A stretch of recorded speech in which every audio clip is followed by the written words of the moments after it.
Alam raya ini milik Allah. Dan semua di alam raya ini milik Allah. Maka dipilih dan dipilih itu terserah yang punya apa terserah kita. Apa terserah kriteria, apa terserah definisi. Dalam konteks kita sebagai objek diambil, tentu terserah yang punya. Kemudian Allah bilang, orang-orang itu saya pilih. Nah kalau milihnya Allah berdasar kepunyaan, tentu Allah boleh dong memilih orang yang sebetulnya berstatus dolim. Ya tapi ya tetap dia dolim, tapi ya tetap dipilih. Kenapa ya? Karena Allah yang punya. Saya misalnya orang kaya, boleh nggak punya HP buruk? Boleh kan? Terserah saya. Saya orang kaya, beli HP mahal, medium dan paling buruk. Boleh enggak? Boleh, saya yang punya. Nggak boleh, Gus, dengan orang kaya harus beli HP yang mahal. Yang bilang harus siapa? Nah kegoblokan kita ini seperti ini. Nak wong sugih HP ini kudu larang. Nak wong alim kudu bojone ayu. Sing kudu darani kudu ayu ku sapa? Nak maji jalan yang dumdu swarga lho kudu ku sing swargane mbam tapi kudu. Nah, kita ini sering berpikir ngatur Tuhan. Nah, Indonesia negara yang mayoritas muslim terus Islam Indonesia kudu dadi sampling Islam seluruh apa? Dunia. Ya ora usah sombong ngono ya keben. Mayoritas juga wonge kakean ngono ae ora perlu GR jadi sampling percontohan Islam internasional ora perlu ngono. Lah misalnya terus jadi contoh misalnya nang Masjid Haram niru Jumatan ning Indonesia berangkat mbek do rokokan. Bariku teki diusep-usepno ning pojok pager. Lah misalnya wong Mekah terus do ngono kabeh karena mencontoh Islam Indonesia. Kacau gak? Ora usah GR ngono biasa wae. Napa? Biasa wae. Terus misalnya mencontoh Islam Indonesia nak ziarah Wali Songo terus tahlilan nunggu nganti setengah jam. Lah terus raudhah dikepung ngono rak macet Mekah Madinah. Mergo agar ziarah Nabi terus lungguh apa? Sak jam. Nak ning wali sak jam ning Nabi 2 jam lah kira-kira gitu. Ya malah nganyak Kanjeng Nabi dong. Nabi sekaruan Afdhalul Khalqi mbok dongakno wa maghfir lahu warhamhu. Niku malaikat sak langit misah. Ya Nabi kok dongakno di sepuro. Kowe tapi ya butuh sepuro kan. Enggak boleh doakan Nabi gitu, enggak boleh. Allahumma sholli ala sayyidina Muhammad wa ala alihi. Enggak boleh pakai ighfir lahu. Masalahnya tahlilan apalam donga iku terus kamu gunakan. Ya misalnya terjadi percontohan Islam dunia terus Nabi kapundhut ditalkin, nek ditakoki waman rabbuka piye. Terus Nabi warai waman nabiyuka. Mesti Nabi yo pro, aku Nabi coba takoki. Jadi kita ini sering kumo luhur karena kita mayoritas terus jadi percontohan Ora usah ngono. Paham ya napa? Ndak usah ngono, mayoritas ya mayoritas ae, tapi ora usah GR jadi apa? Percontohan internasional. Mungkin kalau masalah Islam damai ya bagus, tapi itu kan tidak hanya Indonesia. Di mana-mana yang Islam damai juga banyak dan yang tukaran juga banyak. Toh yang tukaran nggak pernah maklumatkan diri ini percontohan janda. Ya biasa saja. Saya ulang lagi ya. Maka menurut saya nggak akan benar pendapat Khawarij atau pendapat Islam yang keras bahwa orang dosa besar itu keluar dari Islam. Karena ketika Allah mengatakan kemudian aku pilihkan kitab ini tak kasihkan orang-orang yang saya pilih, itu diantara yang pertama adalah meskipun mereka sebagian tetap zalim. Artinya tetap zalim itu tidak menjadi dia keluar dari status Islam. Paham ya? Sekarang saya tanya, yang dikatakan warga Indonesia itu siapa? Ya siapapun yang bergeografis di Indonesia, lahir sebagai akte Indonesia, ya orang Indonesia. Kemudian ada yang penjahat, ada yang maling, kita penjara. Apa dia keluar dari kebangsaan Indonesia? Enggak kan? Sama ketika orang Islam menjadi zina dan fase koruptor, keluar dari Islam enggak? Enggak. Karena Allah tetap bilang famin. Apa? Famin. Jelas ya? Wes kayak gak ngarah Khawarij. Kenapa? Kalau Khawarij cara berpikir itu ekstrim. Setiap dosa besar itu mengeluarkan orang dari status Islam. Oh, itu bahaya sekali.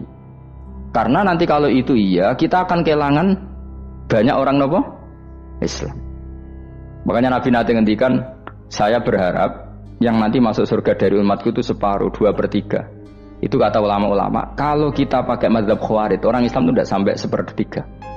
Karena banyak yang keluar dari Islam. Duwe keris gak Islam, duwe akeh ra Islam, nglakoni jimat gak Islam, nyekel patok gak Islam, dosa gede gak Islam, korupsi gak Islam. Terlalu banyak yang kita usir dari Islam. Lalu kita ngusir atas nama apa? Coba. Kalau atas nama Tuhan kamu tidak Tuhan. Atas nama wakil Tuhan, Tuhan tidak pernah mewakilkan ke Anda. Ora ana mandate. Yang kita tahu dari Quran ya ayat ini, tsumma awrasnal kitabal ladzina istafaina min ibadina. Kemudian kitab ini tak kasihkan orang-orang yang saya pilih, dan orang yang saya pilih itu faminhum zalimul li nafsi. Dan sebagian dari itu adalah orang zalim, dan itu jelas bagian dari itu. Artinya keluar apa masuk? Keluar apa masuk? Masuk. Meskipun ya yang zalim tetap berstatus zalim, kayak warga Indonesia, ini semua warga Indonesia. Paham ya? Yang maling ya tetap warga Indonesia, meskipun ya tetap maling. Jelas ya? Betul orang itu. Makanya ahli sunnah itu pendapatnya falam nukafir mu'minan bil wisri. Kita tidak akan mengkafirkan orang mukmin hanya karena melakukan dosa. Kenapa ya? Karena Allah bilang faminhum setengah sangking itu masuk bagian. Dan itu luar biasanya Allah disebut istofaina. Tetap orang-orang pilihan. Maka ini penting saya utarakan supaya kita ini tidak sok-sokan. Terus yang zalimul li nafsi pun potensi dimaafkan sama Allah. Asal dia tobat, dan tobat itu sama Allah nggak ada batasnya. Malam yughorgir sampai apa? Nafas apa? Terakhir. Dan kadang orang itu sebetulnya nggak niat tobat, cuma ada perilaku tertentu sehingga dadian Allah itu simpati. Itu juga banyak yang diterima tobatnya Allah. Makanya kata ulama-ulama itu, istighfar itu tidak syarat diampuni. Yang menjadi orang terampuni itu kehendak Allah.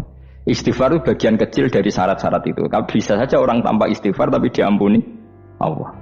Misalnya Allah dawuh wa yaghfiru ma duna dzalika liman yasha. Itu bukan liman yastaghfir tapi liman yasha. Contoh masyhur kan, kamu pernah dengar kan, ada orang nakal itu mau misah itu ya kira-kira lonte atau apalah. Dia datang pulang ketika melihat anjing ngeleti pasir, dia berpikir ini kehausan kayak saya. Kemudian dia turun ke sungai memberi minum anjing itu, kemudian Allah memaafkan dia karena itu.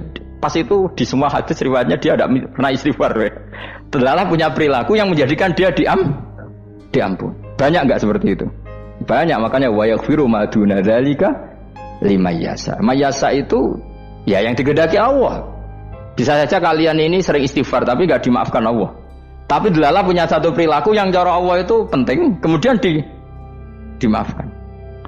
Kayak Saharatu Fir'aun itu dia tidak pernah istighfar, tukang sihir Fir'aun. Dia diampuni Allah, dikasih iman tuh gara-gara jadi wong Jogja. Terus ngono tok. Jadi pas mau duel adu sihir. Iku dalah dekne mending ngene. Qalu ya Musa imma antulqiya wa imma annakuna nahnul mulkin. Monggo jenengan riyen napa kula riyen. Dadi gara-gara dekne didikan Jogja niku. Lah wong ape duel, mestinya tarung itu semakin cepat mengambil kesempatan kan semakin menang. Ini sudah jelas tarung. Ngapunten jenengan riyen napa kula. Lha iku pangeran itu terus simpati. Wong kok sopane ngono apa? Akhirnya Allah memberi iman gara-gara apa? Imma antulqiya wa imma annakuna nahnul mulkin. Monggo jenengan riyen. Lah Musa juga, Allah juga gak terima kalau nabinya kalah sopan. Sehingga Allah memerintahkan Musa adalah sopan. Mboten jenengan mawon. Jadi Nabi Musa qala bal alqu. Jadi Nabi Musa enggak jenengan riyen mawon. Jadi coba, itu kan unik. Dia tidak ingin diampuni Allah, tapi adalah dia sebenarnya satu perilaku yang menjadikan Allah itu simpati, yaitu kesopanan dia dengan Nabi Musa. Imma antulqiya wa imma annakuna nahnul. Nabi Musa juga bilang qala bal alqumu go jenengan riyen mawon. Akhirnya sakit nggih nak ngoten. Makanya Firaun itu mangkelnya bukan main. Ketika pertunjukan itu akhirnya kan Saharatu Firaun kan kalah. Setelah kalah langsung iman. Maka kata Fir'aun, ini jelas Musa itu guru kamu. Cuma pura-pura saja kamu pro saya. Lah buktinya apa? Jari buktinya tadi monggo-monggonan gitu. Makanya Fir'aun bilang, innahu lakabirukumul ladzi 'allamakumus sihr. Wah, itu mesti Musa itu gurumu. Padahal dia gak kenal sama sekali. Cuma gara-gara monggo-monggonan tadi itu akhirnya terus pikirannya Fir'aun, wah, mesti wis kenal suwi, mau gayane tok. Mergo gara-gara monggo jenengan riyen. Mboten monggo jenengan. Jadi makanya sampean jangan putus asa. Makanya keliru sekali kalau kita bilang diampuni Allah nunggu istighfar. Enggak. Tentu istighfar penting, kita sepakat. Istighfar itu penting, kita sepakat. Tapi itu tidak satu cara-caranya Allah untuk orang bisa diampuni. Nabi misalnya ngendikan ana wa kafilul yatim kahateni fil jannah. Coba. Orang sering istighfar sama kafilul yatim, kira-kira surganya cepat mana?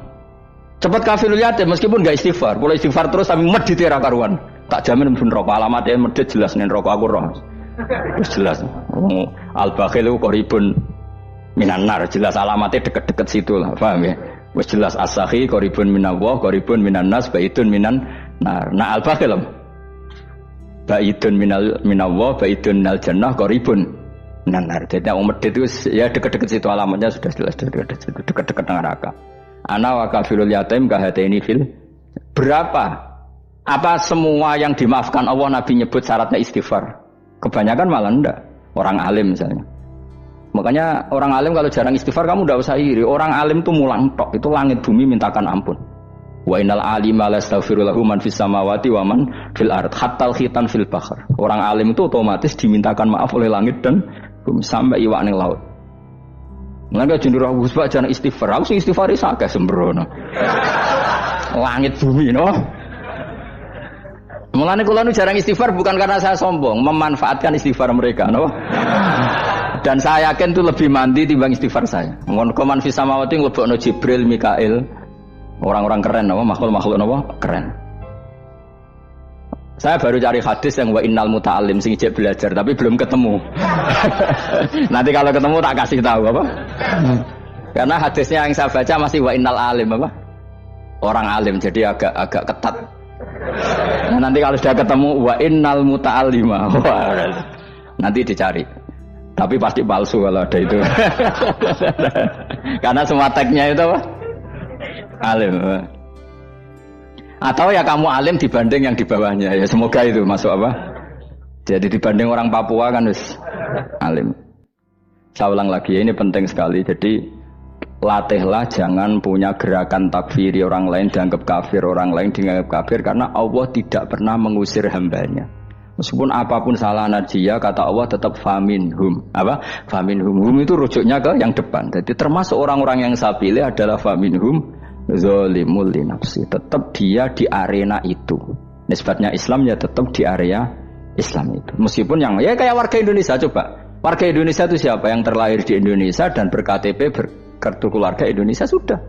Nanti tentu yang bajingan tetap bajingan, yang koruptor tetap koruptor. Tapi menjadi warga Indonesia terus keluar dari warga Indonesia, tetap warga Indonesia. Kira-kira seperti itulah analoginya. Tetap istofaina, tapi tetap berstatus faminhum dalim. Tapi rujuknya kan tetap faminhum ikut setengah sangking alladinas tofaina. Mulane ngaji sing tenanan. Kowe ora usah anut khawarit itu apa ngamukan. Sidik-sidik wong liya salah yo apa-apanan.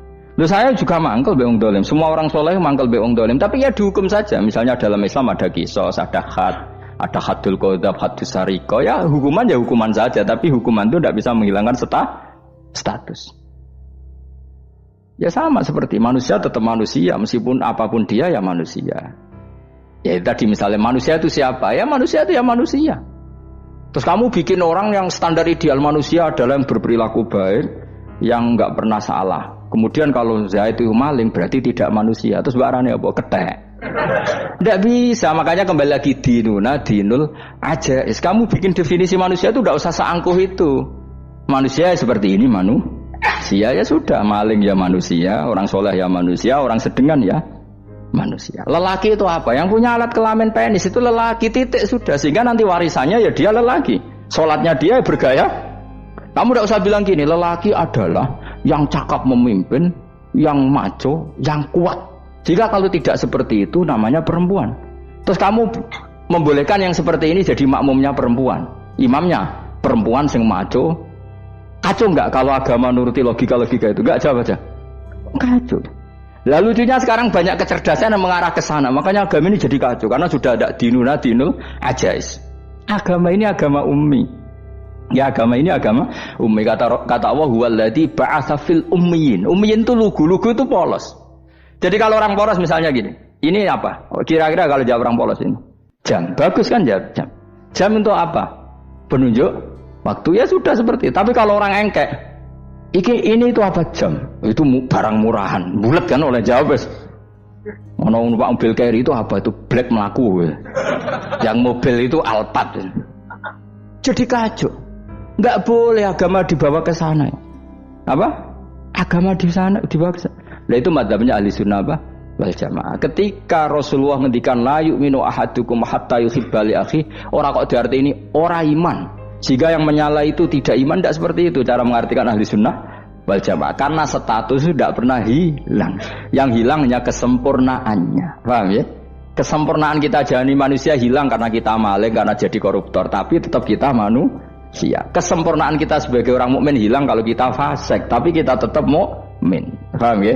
Makanya setiap hadis gitu kata ahli sunnah la yu'minu imanan kamilan. Wis dong ya. Dong. Ya terus alhamdulillah subhanallah. Ya udah alim mas malam 22. Malam Lailatul. Aku kadang yang melok goblok aduh. Saya tuh sering dididik sama bapak saya, sekumpul wong akeh kudu melok goblok guys. Makanya bapak itu kalau ada orang pidato, bapak kan juga enggak suka pidato juga, tapi ya kerso kadang-kadang, saya pun kadang-kadang kerso. Asal sing utus pernah guru, pernah sepuh kadang kerso. Nah, bapak nak bahas pengajian diomongin balik dari bapak, malah bingung. Ngomong apa wae.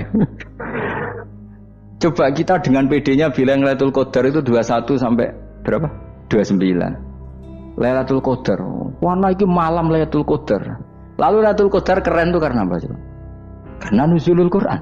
Lalu nuzulul Quran tanggal 17. Lalu Lailatul Qadar tanggal berapa? Oh, ada nih. Alhamdulillah. Tapi ini jangan jadi keiskalan yang masif itu sudah fitnah itu. Cara Gus Bak, ya cara Gus Bak, cara Quran ngawur gitu. Sembrono. Memang aku tidak pendapat tentang Quran dan ayatnya seperti itu. Maka yang benar, Lailatul Qadar itu kata ulama-ulama dulu, orang yang beramal soleh, ya itu sudah anggap saja dapat Lailatul Qadar. Ora usah ndelok esuk-esuk ndelok srengenge blerengen ta ora. Nek ora blerengen berarti untuk Lailatul Qadar. Jan mendung kan blereng iki. Terus bengi angite sayup-sayup. Anggere dini hari ya sayup-sayup blok-blok aneh-aneh wae. Lah nek pikir sego ora, berarti wong laut gak tarah untuk Lailatul Qadar, ke segoro kidul angine bianter. Lah nek ning Dieng ya mesti sayup. Mau angin dok gunung wis kesel tadi terus sayup-sayup. Gawe ukuran ojo ngono, gawe ukuran ngono rak wong Dieng luwih ngrasa entuk Lailatul Qadar timbang wong Segoro Kidul. Segoro Kidul angine apa? Buanter. Padahal alamate piye? Sayup-sayup. Mana-mana. Mesti alamat ngono iku ora ngono, maksudnya ayat iku Kanjeng Nabi mbadhawu ngono, maksudnya ora ngono. Wes dong ya. Ayo Lailatul Qadar tanggal aku semeneng wong bodho. Kowe enak urip wis happy no.